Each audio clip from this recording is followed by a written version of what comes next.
Good day, folks. It's your boy Richard Maroon, Heart and Soul Realty Specialist. So the video is going to be a little late today, but I'm going to get it out to you all. So today I'll tell you a little bit of something about finding deals, finding houses, finding potential leads that can lead into developing a sale or a purchase or a fix, flip, whatever the case may be. So what I do for leads is let's say like this. There's different options. You have those who drive around using a method called driving for dollars, where you drive around to different neighborhoods, different houses. You find things that, you find things that, houses that look in a certain appearances, and it doesn't always have to be certain appearance. I mean, some people stick to criteria of distressed looking homes, things that look like they've been run down, grass growing, you know, neglected, essentially. I use that method, but I also use another method of, hey, if I see a particular house that looks potentially promising or whatever case may be, I may jot down that address. There's different apps you can utilize that gives you the exact address and potentially the owner's information. What it does, it connects to the assessor site and it pulls the information. Some of them even allow you to do direct mail with mail pieces. Some of them allow you to do provide phone numbers and email addresses that allow you to call or email that person. I've utilized some of those apps in the trial period. I'll be honest with you, I have not paid for any of them when it came to the actual trial period ending, only because I found that when I utilized one of them, it provided a phone number. I called the phone number and the phone number did not register to the people I was trying to reach. Email address as well, and with anything, they pull this information from different records of searches that they perform with their algorithms within the apps that give you this information. Some of it's accurate, some of it's past due, some of it's just plain wrong. So I'm the type of person that what I do is when I drive around, I find a house, I pull out my iPhone, I have an iPhone, and I open up maps. I switch it to satellite view, and it gives you the actual picture of what you're looking at, that particular section, neighborhood. I then take and I hold my finger down on that house. It pulls up the address. Once I get that, I take a screenshot, and then I go back later and pull up the assessor's office for that particular parish, whether it be Jefferson, Orleans, St. Charles, St. John, whatever the case may be. I put in the address, I find the owner, I write down the name, I create a letter, I create an envelope, I send them a letter. It takes time, but again, I'm the type of person that if I can do something that'll save me some money, that will be cheap, even if it's going to be a little bit extra time, then that's what I'm going to do. So I do that. Other methods I utilize, that's primarily what I do. I also utilize, i.e. scouts, or I forget what the term is called, but it's I can't even think of the term right now, and I apologize. But it's pretty much having other people find the properties or the deals for you, or the potential leads for you, where you pretty much find someone who, I found that, so in my neighborhood, I had a guy walking around soliciting and trying to sell DirecTV. What I did, I gave him a business card. I said, hey, look, man, you want to make some extra cash? Here's the thing. You go find me a house. Since you walk around the neighborhoods, if you see any house that look a certain way, distressed, whatever, neglected, whatever the case may be, copy the address, send it to me. If I can make a deal happen on that house, then I will pay you a commission off of that. There's... So disclaimer, I am not an attorney. I am not a lawyer, same thing. I am not a financial advisor. I am none of those purpose. I'm just a regular guy who's a business owner, who's starting a second business, who's done multiple employments, I'm just a regular person. So I am not in any way advising you to do anything. I'm just telling you what I do for my business, what I do for my tactics, what I do for my leads and everything else. So you can use it, you can take in, whatever you want with it, but I'm just telling you what I do. But there are other methods. There's different lists that you can purchase, such as foreclosure lists. There's a foreclosure website, actually, that you can pay for as well, if I'm not mistaken.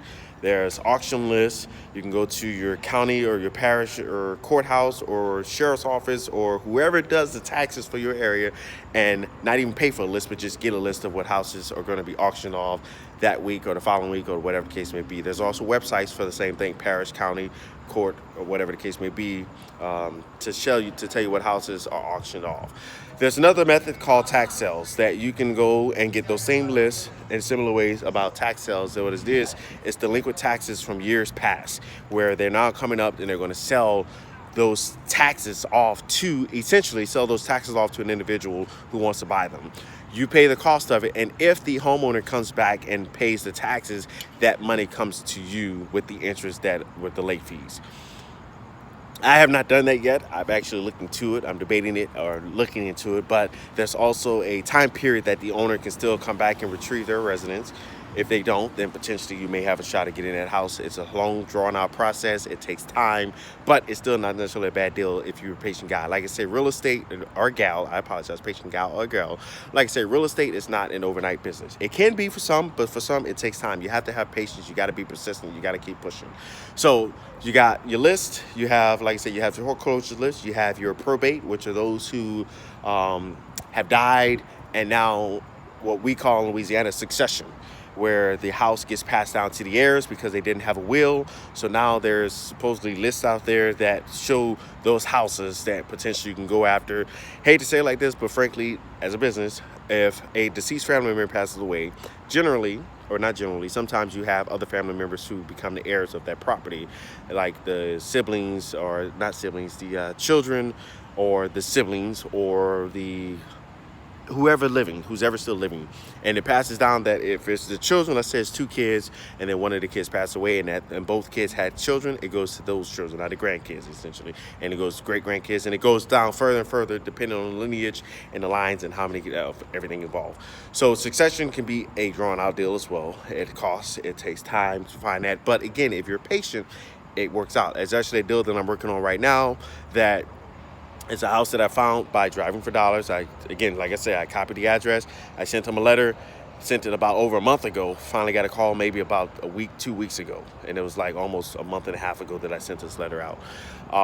They told me about it. I said, hey, look, it was like, hey, we called you about the property. I say, well, if I sent you a letter, I guess it must be a property.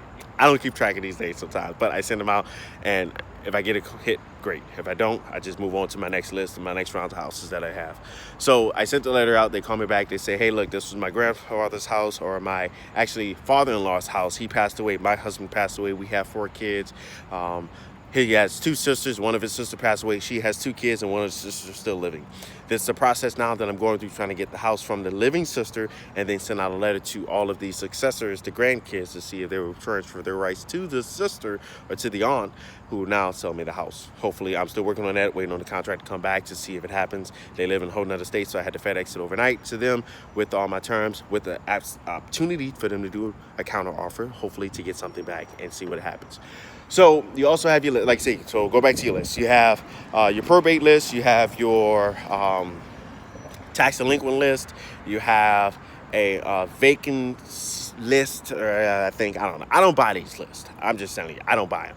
People live by them, they preach by them. Hey, it can be great deals, it can be good, but I've heard too many stories about where these lists produce false leads. They produce false information of people that's already passed, gone, people that's already sold the houses, people that's already given up, whatever the case may be. So I don't waste my money on that crap.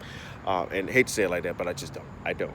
And again, these apps are great. So again, I'll use the same phrase I used before in one of my other videos, that when it comes to paying for something, it's almost like with a fast food joint. You pay for convenience. It takes you a lot of time using these different resources. I guarantee you a lot of time, but I have time. I make time, whatever the case may be.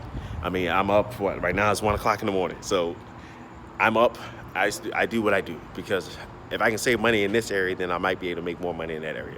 That's just the way I look at it. And at the same time, I can feel confident that it's going to be my lead, it's going to be my resource, it's going to be mine. No one's going to steal it from me or potentially use it and take a quicker thing on me. If you're going to compete with me, I'm going to make you compete with me, right? So you're going to do the legwork, whether you go buy the list, whether you do whatever, I'm going to make you compete with me, and we're going to go from that point. So, but in essence, I just wanted to kind of give you that, because I'm running out of time. I got to stay within a 10-minute time limit. But again, like I said, you got the list for everything you can think of: vacancy, out of state, what is they call, absentee owners, those who live out of state and potentially want to sell their house. You find a lot of times those are some of your rundown houses where the owners just are not, no one's maintaining it. They're just collecting rent.